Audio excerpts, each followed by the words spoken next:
Hi, welcome to Paybooks.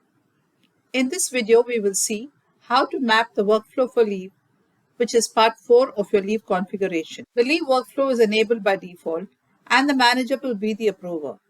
If you need more than one level of approval, you need to create the new workflow under Leaves, Manage Leave Workflow. Click Add New to create a new workflow. For more details on the same, you can refer to our document, How to Set the Leave Workflow. After the leave rules are set, the next step is to manage the workflow.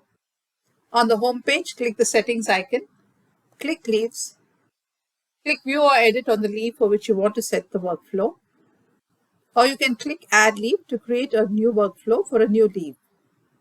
Select the leave workflow from the drop-down, click Save, and the workflow will be saved successfully for the particular leave type. Thank you for watching this video and have a great day.